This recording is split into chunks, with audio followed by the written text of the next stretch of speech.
कहानी नीरू की है। पंजाब की नीरू की शादी दिल्ली के राहुल से होती है। दिल्ली कितना बड़ा शहर है ना, लेकिन आप लोगों का घर तो बहुत छोटा है। हमारे पंजाब में तो ये बड़े बड़े घर होते हैं कि मजा ही आ जाता है। कोई बात नहीं नीरू, मैं भी तुम्हारे लिए बहुत बड़ा मकान बनाऊंगा, बहुत जल्दी।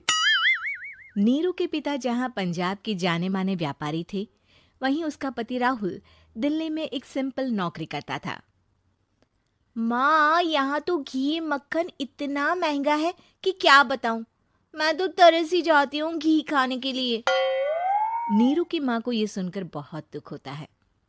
मेरी बेटी को घी नसीब नहीं हो रहा है और ये बहू यहाँ बैठकर घी में शक्कर डाल रही है। देख वनिता, मैं साफ कह रही हूँ, इस घर में जितना घी आएगा उतना ही मेरी बेटी के घर दिल्ली भी जाएगा। अरे ये क्या बात होती है माँ जी? बेटी का उतना ही करो जो अच्छा लगे। अब क्या मायके से घी और मक्खन तक की सप्लाई करोगी आप? हाँ, मेरी बेटी किसी चीज को तरसे मुझसे बर्दाश्त नहीं होता। अब क्या था, नीरू के मायके में 2 किलो घी आता तो 2 किलो दिल्ली जाता नीरू के पास। एक दिन, माँ बड़ी गर्मी पड़ती है दिल्ली में। इस घर में तो एक ही एसी है और वो भी ड्राइंग रूम में। सारा परिवार एक ही कमरे में सोता है। हाँ बेटा, वो तो हर घर की कहानी है। यहाँ भी एक ही एसी है। अरे बिल इतना आता है कि क्या बोलूं। तभी वहां राकेश आ जाता है। माँ, थोड़ी देर में यहाँ कुछ प्लम्बर आएंगे मेरे कमरे में एसी लगाने। जरा ध्यान से लगवा देना ना माँ। ओए, ऐसे कैसे तेरे कमरे में एसी लगेगा? हाँ राकेश, एक बार बात तो कर लेता। अरे पापा, वो वनिता को गर्मी में नींद नहीं आती। ड्राइंग रूम में सबके साथ सोने में वो अनकंफर्टेबल है, इसलिए। अरे पूरे परिवार के साथ वहां तेरी बहन नीरू भी तो सोती है। वो नहीं हो रही क्या अनकंफर्टेबल? समझ रहा है ना? अगर एसी लगेगा तो एक दिल्ली में तेरी बहन के कमरे में भी लगेगा, तभी तू लगा सकेगा। राकेश वनिता को सारी बात बताता है। वनिता करती भी क्या, मन मार कर बैठ जाती है। माँ, ये लोग ठीक नहीं है, क्या करूं मैं? अरे बेटी, यहाँ आ जा, तू यहाँ आकर रह ले। अरे छोड़ दे ऐसे पति को। कैसे छोड़ दूं माँ? समाज क्या कहेगा, लोग क्या कहेंगे? वैसे भी मेरा एक बेटा है मयंक। अरे हटा बेटा, तेरी उम्र ही क्या है? इतनी परेशान रहेगी तो काम कैसे चलेगा? खैर, बात आई गई हो जाती है। माँ को लगता है कि नीरू ठीक है, तो वहीं नीरू के मन में एक ही लाइन चल रही होती है, यहाँ आजा। माँ ने तो बोल ही दिया है कि यहाँ आजा। बस मयंक थोड़ा सा बड़ा हो जाए, इन गरीबों को छोड़कर मैं वापस माँ के पास ही चली जाऊंगी। वो इसी सोच में बाजार में चल रही थी कि मैम, आपका दुपट्टा जमीन को छू रहा है। नीरू जैसे ही उस लड़के की तरफ देखती है, देखती ही रह जाती है। हाय रे, कितना सुंदर लड़का है ये। अब क्या हुआ? मैंने कहा आपका दुपट्टा। तो खुद ही उठाकर दे दो ना। लड़का समझ जाता है कि नीरू उस पर फिदा हो चुकी है। वो उससे उसका नंबर लेकर चला जाता है। अब क्या था, नीरू और रोहित में लगातार बातें होने लगती है। मैं हरियाणा का रहने वाला हूँ, यहाँ एक बड़ी कंपनी का मैनेजर हूँ। अच्छा, और कितने बच्चे हैं तुम्हारे? बच्चे? अरे मेरी तो शादी भी नहीं हुई है। तुम बताओ, शादी करोगी? नीरू शर्मा जाती है। अब लेकिन मैं तो पहले से ही शादीशुदा हूँ।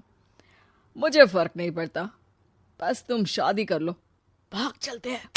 बहुत पैसे वाला हूं मैं, हमेशा खुश रखूंगा तुम्हें। नीरू रोहित से मिलकर सारा प्लान बना लेती है और फिर एक दिन घर से भाग जाती है। दोनों शादी कर लेते हैं। शादी के बाद, क्या बात है नीरू, तुम्हें परेशान सा देखता हूँ, सब ठीक तो है ना? हाँ हाँ, सब ठीक है।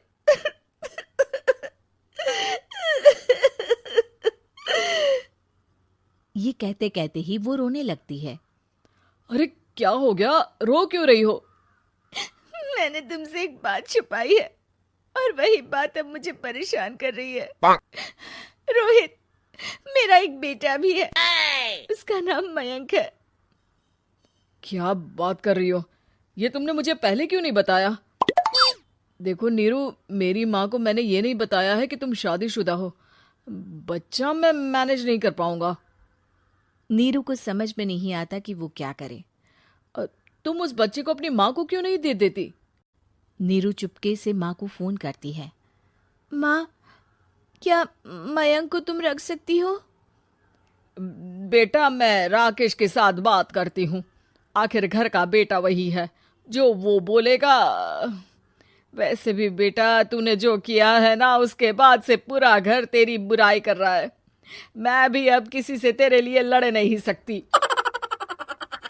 राकेश बेटा, नीरू ने तो जो किया बहुत ही बुरा किया, लेकिन मैं सोच रही थी कि क्यों ना मयंक को हम यहाँ ले आए। तभी वनीता बोल पड़ती है। वाह जी, ऐसे कैसे यहाँ ले आए? यहाँ क्या भंडारा भरा है?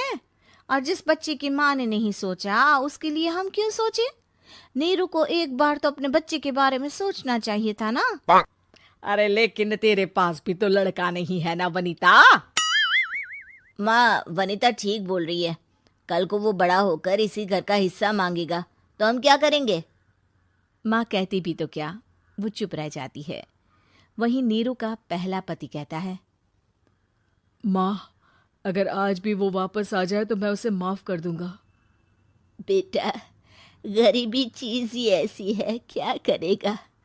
तू तो अब मयंक का सोच। वो बेचारा तो बिना माँ का हो गया। मयंक के खातिर तू दूसरी शादी कर ले बेटा।